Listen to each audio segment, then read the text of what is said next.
Mga kapatid, our topic this evening is the old man's advice to his beloved brethren. Ang tinutukoy ko po ditong old man, si Apostol Pedro. Hindi po ako kasi hindi pa po ako matanda. But the Apostle Peter, kung naalala nyo, ulit-ulit sinasabi niya, I'm ready. I'm ready to take off from my tabernacle. Meaning, talagang matanda na siya. And also remember na the last book that was written was the book of 2 Peter. Meaning, bagamat matanda siya sa edad kay Apostle John na sumulat ng Book of Revelation, subalit tumanda talaga ito si Apostol Pedro. Kasi natapos na naisulat ang Book of Revelation, medyo matanda na rin si Apostle John during that time na sinulat niya ito. And then, nasulat pa rin itong 2 Peter. So, makikita nyo, ma-imagine nyo, medyo mahina na ang katawan nito si Apostol Pedro. And yet, he was very, very enthusiastic and very zealous to remind us of necessary things about Christian life, about false teachers, and about the second coming of the Lord Jesus Christ, and of course, the day of the Lord. So, ito pong pag-uusapan natin ngayon kasi sa malapit na siyang magtapos ng pagsusulat, ibinigay niyang advice. And this is not only for those readers of his during that time, but for us also. Okay? So, makukuha natin ang kanyang mga advices. Of course, if we are humble enough to listen to an old man. Not necessarily that old men are, automatically wise. No. Maraming mga old men na hindi rin wise eh. Tumanda sa kanilang, anong tawag dito? Not really insulting them, but tumanda sa kanilang foolishness. Pero may mga tao talaga, by reason of age and by reason of experience, and of course, natutunan nila to learn from their failures, then they become wise. And then they are ready to advise the young men like me and like you, young women like you and like us. Okay, so, the old man's advice to his beloved brethren, simulan po natin basahin, verse 14, Therefore, beloved, looking forward to these things, be diligent to be found by him in peace, without spot and blameless.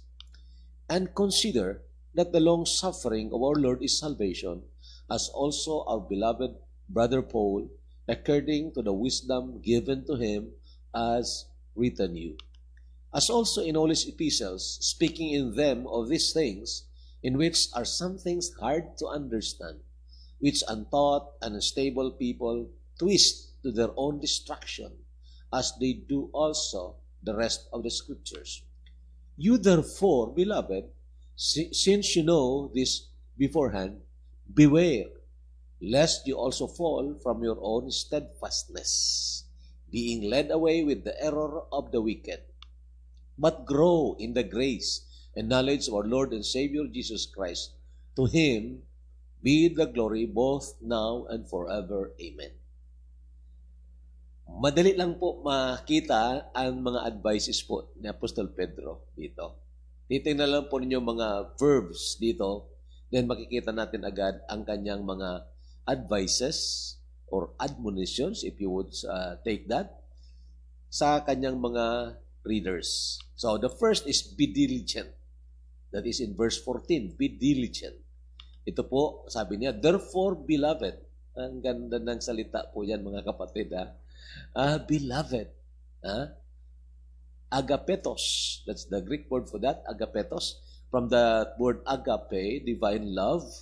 Ibig sabihin, ang connection nito kay Apostol Pedro, hindi lang yung emotional connection, hindi yung parang may sentimentality per se. Yes, of course, there is sentiments because real love has sentiments. But more than that, the connection is a spiritual connection.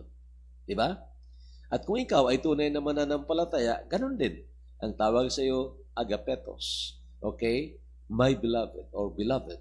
Therefore, beloved, looking forward to these things. Ano itong these things na sinasabi na dito? Looking forward.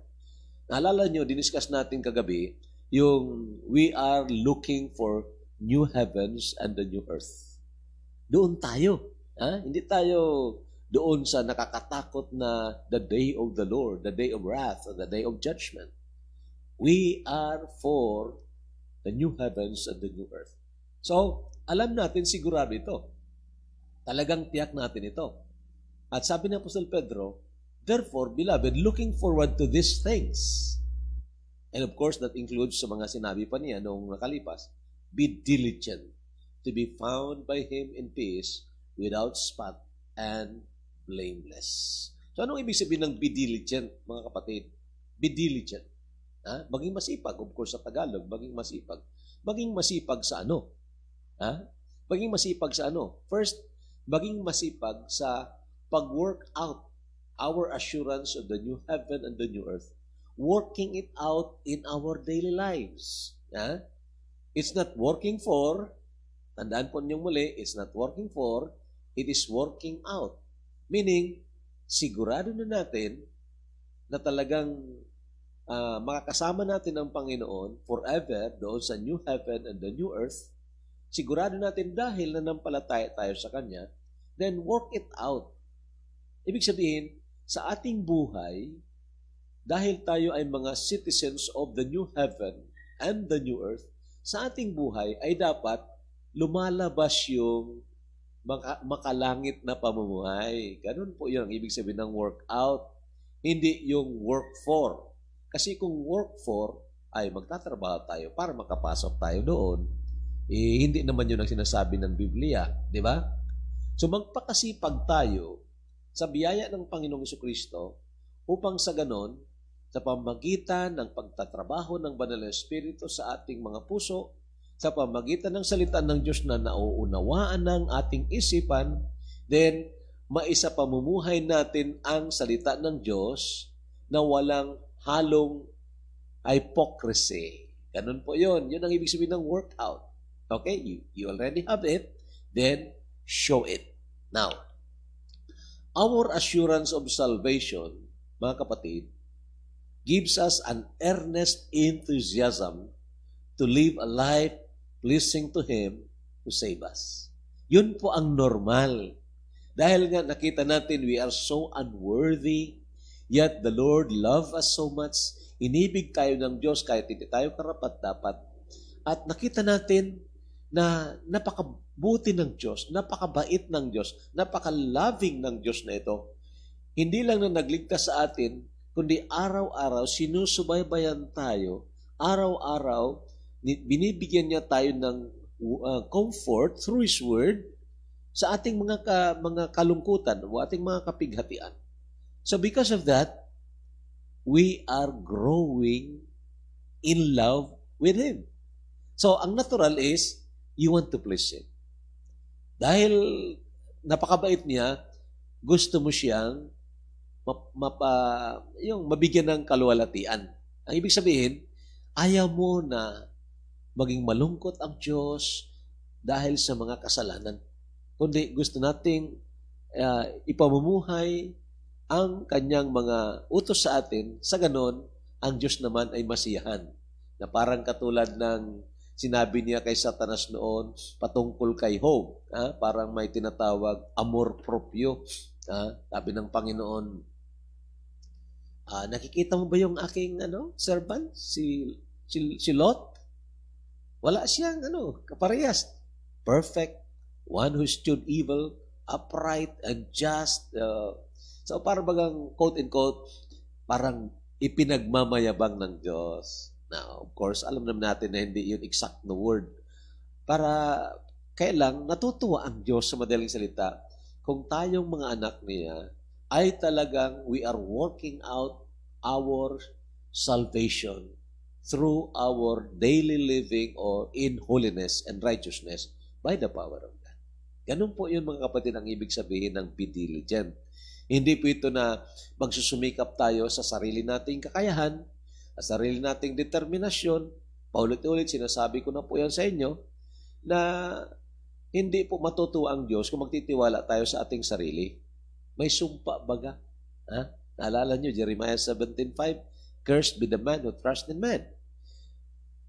Pero natutuwa ang Diyos kung nagtitiwala tayo sa Kanya, sa pamamagitan ng kanyang biyaya, nagagawa natin na maging kaaya-aya, maging katanggap-tanggap sa harapan ng Panginoon ang ating mga buhay. Ito ang sinasabi doon na to be spotless, to be blameless at His appearing. Hindi po ito ng hulugan na perfect tayo, hindi po. But then, by the grace of the Lord, we are always conscious of His presence and we are also conscious even of the touch of sin. Ibig sabihin, matamaan ka lang ng kasalanan, agad-agad conscious ka na hindi dapat konsintihan ang kasalanan yaon, kundi agad-agad magpapahugas ka sa Panginoon. Yan po ang ibig sabihin ng working out. The second thing is, be diligent in warring against our spiritual enemies. Tandaan po ninyo, nang tayo maligtas, kahit na hindi natin alam yon ang ating katayuan, we are already soldiers of the Lord Jesus Christ. And we have spiritual enemies. Sabi pa nga ni Apostol Pablo sa Ephesians chapter 6, we are not fighting against flesh and blood, but against powers and principalities. Mga hindi nakikitang mga kaaway. Sobra pa sa COVID-19 na hindi rin natin nakikita, di ba? And we are warring against our spiritual enemies. Ang tinatawag nating internal enemy, the old self, yung flesh, the old self, ang datihang pagkatao natin, na palaging gustong bida. Ganun po yun. Then, the world system. And then, of course, the devil and all his demons. At ito, mga kapatid, talagang palagi tayong inaatake by way of temptation, by offering us, quote-unquote, good things of this world in exchange for our loyalty to our God and to His Word. So, dahil dito, mga kapatid, engage po tayo dyan. Engage po tayo. Kaya sinabi ni Apostol Pedro, be diligent. Kung naalala nyo, binanggit rin niya doon sa 1 Peter chapter 2, verse 13, we are warring against the flesh. Now, this is done by reckoning ourselves to have died with Christ and by yielding the new life to the Holy Spirit. Now, may mga lessons na po tayo tungkol dyan. Maganda na ripasuhin po ninyo. When we spoke about yung sa growth, now, I believe very, very necessary na ma-understand po natin yung dalawang works ng Panginoon doon sa cross. Naalala nyo? Okay, ano po yun? Number one is, Christ died for us, and that is substitution. And there is another one, we died with Him, and that is identification. So, huwag niyong kalilimutan yan, mga kapatid. Dahil hindi lang kaligtasan ang plano ng Diyos sa atin. Gusto ng Panginoon na manalo tayo sa kasalanan araw-araw. Na kapamumuhay tayo pleasing to Him. So, paano ito mangyayari? Itong tinatawag sanctification. Paano ito mangyayari? It is by reckoning that we have died with Christ already, and then by yielding the new life to the Holy Spirit. Ang ibig sabihin, ang datihang pagkatao ay dapat idinideklara natin na ito ay patay na kasi namatay na nga ito kasama ng Panginoong Jesucristo.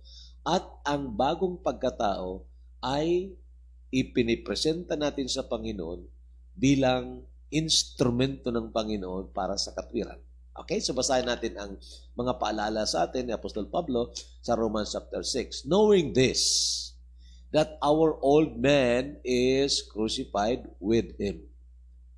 You have to know this and claim this. And of course, believe this. Okay? Na ang datihang pagkatao natin ay napako na kasama ni Kristo. That the body of sin might be destroyed, that henceforth we should not serve sin. Pagdating mo sa verse 13, ito pong sabi, and do not present your members as instruments of unrighteousness to sin, but present yourselves to God. So, ang ating buong pagkatao, that includes the body, soul, and of course our spirit, present yourselves to God as being alive from the dead. That's the new life. And your members as instruments of righteousness to God. Ganun po yun. Ating mga isipan, ang ating mga mata, ang ating every part of our bodies, must be presented to Christ to be His instruments for righteousness. Ito kung minsan ang failure natin eh. Akala natin pag-aari pa rin natin ng ating sarili. Hindi na po. You are not your own. You are bought with a price.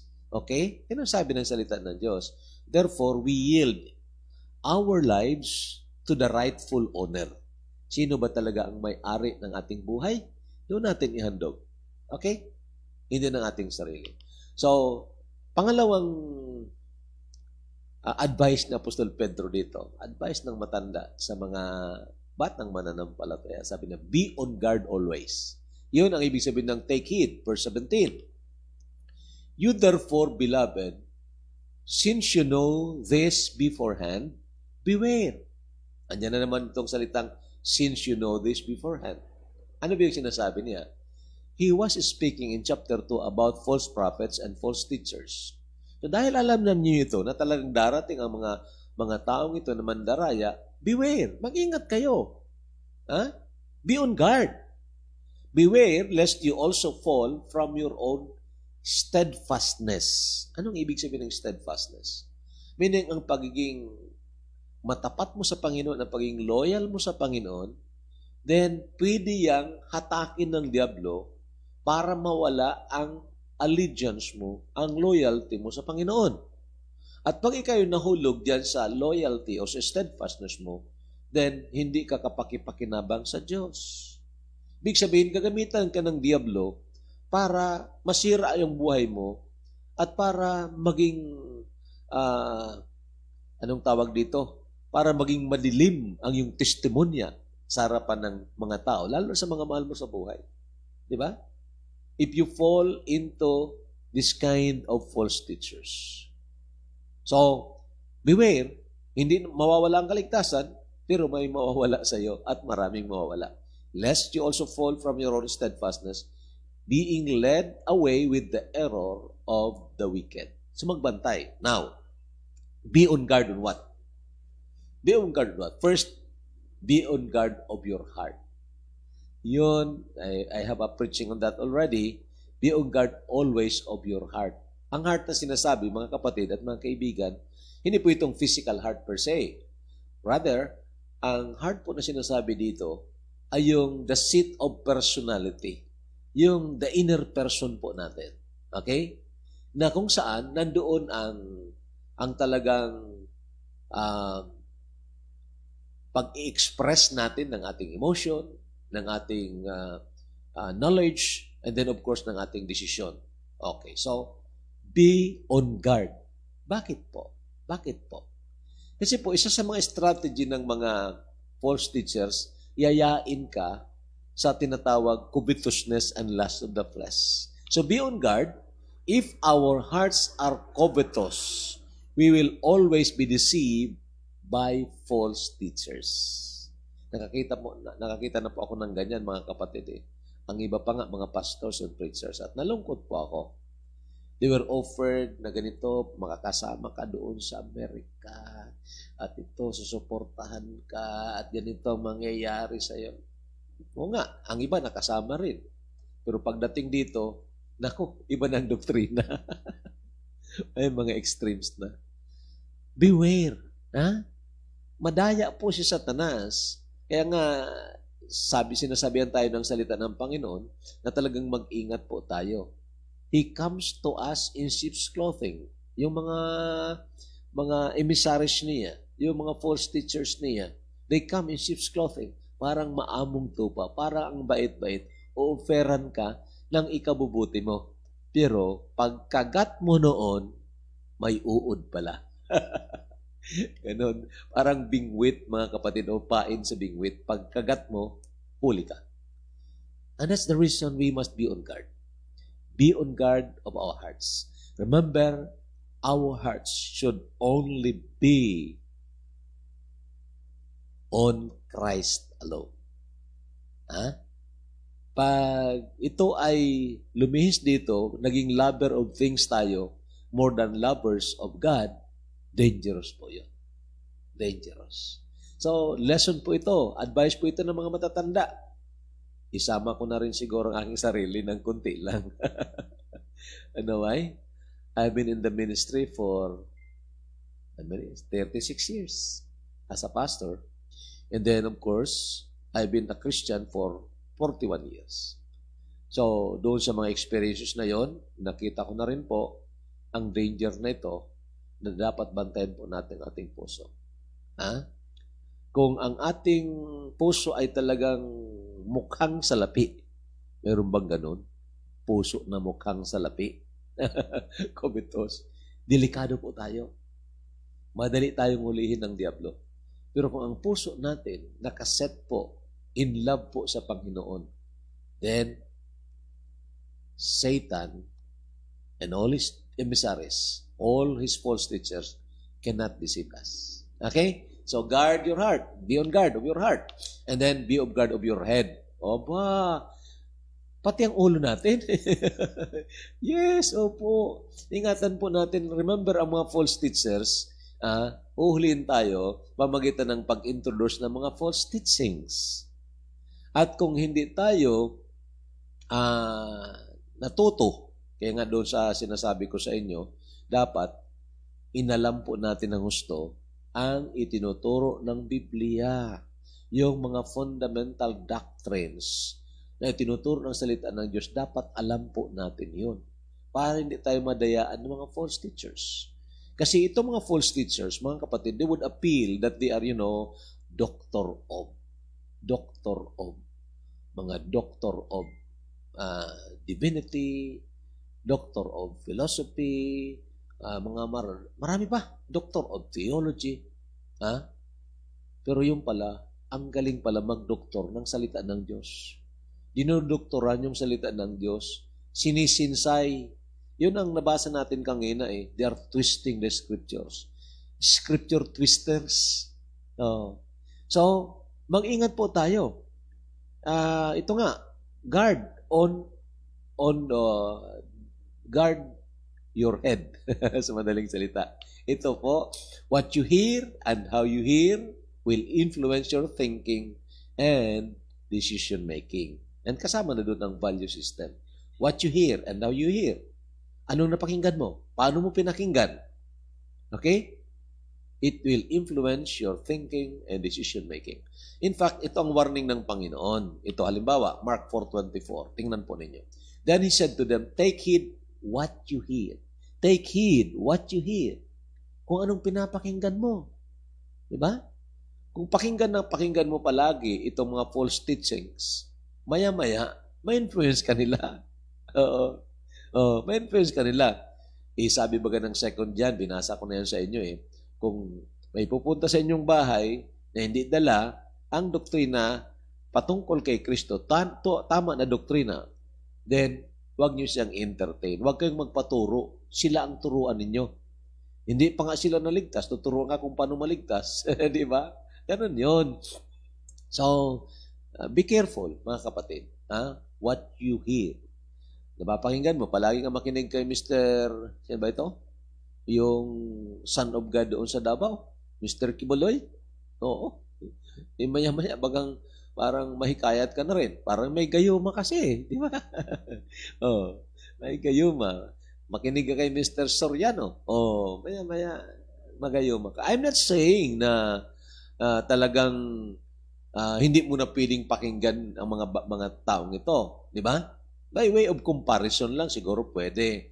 Pero na parang tutukan mo na at hindi ka na nagbabasa ng Bible, hindi mo pa nga alam ang doktrina mo na pinapanood mo na yun sila, ay maya-maya may influensya ka. Alamin mo ang tamang doktrina ng Biblia. Di ba? Ganun po yon. So, take heed what you hear. Then another one is, take heed how you hear. Hindi lang take heed what, but take heed how. Paano ka nakikinig yan? Kasi may mga bagay na hindi naman talaga natin maiiwasan, napapakinggan natin, napapanood natin. But then, paano tayo? Paano natin pinapakinggan yun at paano natin pinanunood? Pinanunood ba natin na parang yung tawag dito, open big eyes? Open big eyes, parang sabik na sabik? There's something wrong. If that is bad, in one look, it is not sin. Second look, it becomes sin. Ha? Pero kung tinututukan mo na ng husto, there's something wrong. So, take heed how you hear and take heed what you hear. Okay. So ngayon mga kapatid, may ginamit na example si Apostol Pedro. Although that was not the point. Doon sa binasa natin, what he was driving there ay ang tungkol sa certainty ng paghuhukom ng Panginoon. And he mentioned Lot, kung naalala nyo. Okay, si Lot. Ito ang sabi dito, and delivered righteous Lot, who was oppressed by the filthy conduct of the wicked. Tingnan po niyo yan. Lot was a righteous man.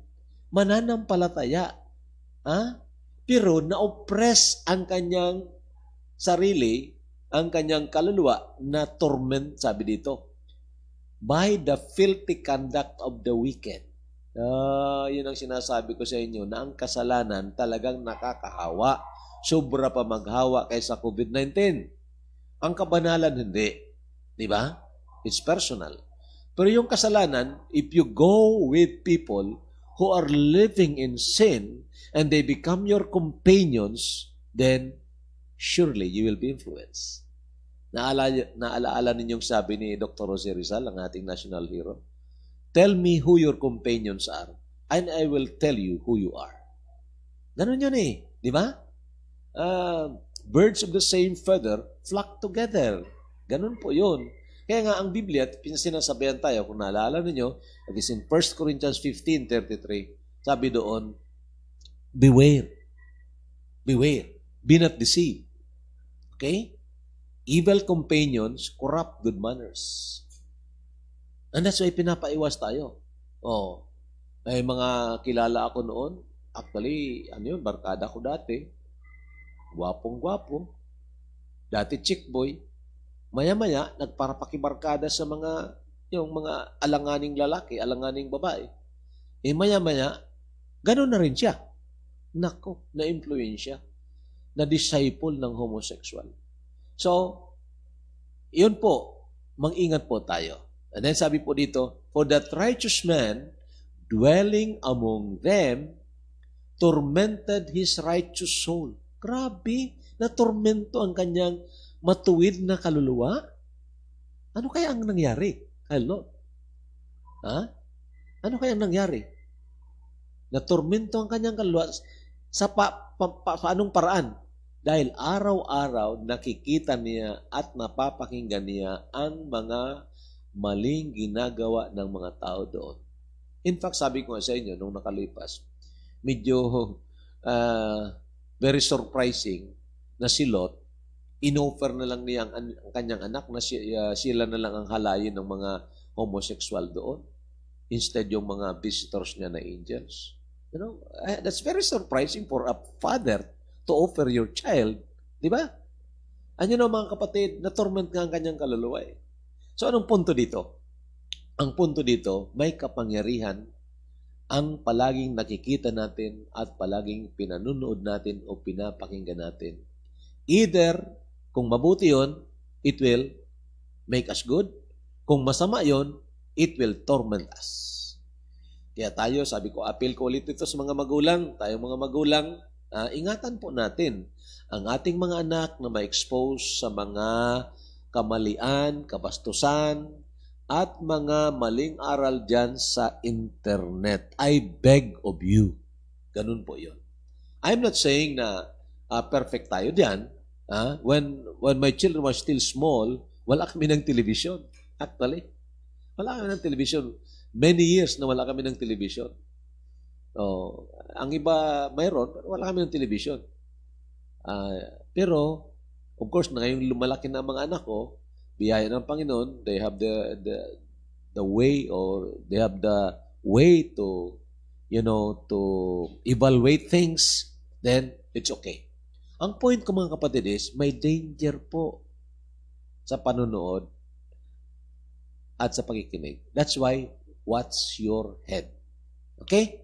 Now, pangatlo ito, hindi pangalawa. Pangatlo ito, mali lang po. Pangatlong advice ni Apostol Pedro is grow. lumago tayo. Sabi sa verse 18, ito pang sabi, but grow in the grace and knowledge of our Lord and Savior Jesus Christ. To Him be the glory, both now and forever. Amen. Grow in the grace. Anong ibig sabihin nito, grow in the grace? Ang grace po, mga kapatid, mga biyaya ito ng Panginoon. Libre po yan. Mga promises ito ng Panginoon. To grow in the grace, hindi lang na alam mo na pangako yan, but you are claiming that by prayer. Okay? You claim it by prayer. So, very, very important, mga kapatid, para tayo makaiwas sa mga padaya ng Diablo at sa mga padaya ng mga false teachers, at para tayo makapamumuhay na kaaya-aya sa harapan ng Diyos, then kailangan natin lumago sa biyaya ng Panginoon. Okay? Mamaya, i-discuss pa rin po natin yon. And then, of course, the knowledge of our Lord and Savior Jesus Christ. Ito po ang ibig sabihin niyan. Develop the habit of daily meeting with the Lord through His Word and prayer. Tinatawag natin ito devotion. Okay? Pero it's meeting with the Lord and His Word. Kailangan meron tayo niyan araw-araw na nakikipag-ulayaw tayo sa Panginoon sa pamamagitan ng Kanyang salita at sa pamamagitan ng pananalangin. Tandaan po ninyo, our God is a real person. Ibig sabihin, meron siya ng intellect, may emotion and will.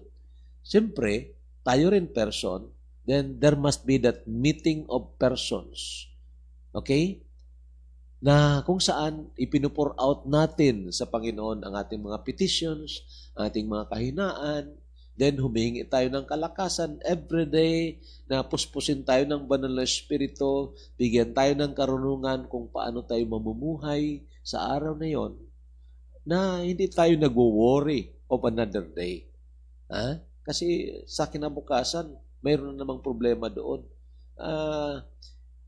Measured na ang problema natin sa araw na ito. Huwag mo nang idagdag ang problema ng bukas. Yun ang ibig sabihin ng Matthew 6:34. Worry not of tomorrow, for tomorrow has its own worries. Ganun yun. Okay? So develop the habit of daily meeting with the Lord through His Word and prayer. Ang pangalawa, mga kapatid, is aspire to be Christ-like by knowing Him as the ultimate satisfier of your soul. Aspire or desire to be Christ-like. Now, sabihin natin, hindi naman talaga tayo magiging katulad ng ugali ni Kristo in the full bloom na talagang katulad na katulad. But we have to grow. We have to grow. Yun ang sabi ni Apostol Pablo, sabi niya, I am pressing toward the mark. I press toward the mark. The mark na sinasabi niya doon is Christ-likeness. Of the high calling, hindi yung paging pastor o paging apostol. The high calling there is Christ-likeness. We are called to be conformed to the image of His Son, the Lord Jesus Christ. And that's why it should be the longings of our hearts to know Him and to make Him known. Yun bagang sabi ni Apostol Pablo sa Philippians 3:10, that I may know Him and the fellowship of His suffering and the power of His resurrection, being made conformable unto His death. So it should be the desire of our hearts. Kasi the more we know Christ through the Word, sa pamamagitan ng salita ng Diyos, the more we are transformed. Naalala nyo, yung 2 Corinthians 3:18, na we behold the glory of the Lord as in a glass, we are being transformed from glory to glory into that same image, even as by the Spirit of the Lord. So, hindi nga tayo perfecto, but we can grow into Christ-likeness. Okay? Tandaan po ninyo, that was the design of God for us. So, that is the design of God. So, ito ang last verse na ibibigay ko po sa inyo. One of the verses that I love so much, mga kapatid, because this is an expression of that desire. Wherever we are in heaven or on earth, no one that we desired and we should desire ever but the Lord Jesus Christ. Sabi ni Asaph dito, whom have I in heaven but you? And there is none upon earth that I desire besides you. Aakyat ako dyan sa langit. Sino ang hahanapin ko dyan? Streets of gold? Mansions? The pearly gates? Sabi na, ang unang hanapin ko doon, ikaw. Whom have I in heaven but you? At habang ako'y nandito sa lupa, ano ang ninanasa ako dito? Bigyan mo ako ng trabaho? Bigyan mo ako ng maraming pera? Ano ito? Ano ito? Is this the satisfier of my soul? No, it's not. Sabi niya, and there is none upon earth that I desire besides you. Because only Christ is the satisfier of our soul. Sana mga kapatid at mga kaibigan, makuha po natin ang advice ng isang matanda sa mga beloved. These are the advices of the Apostle Peter to each and every one of us.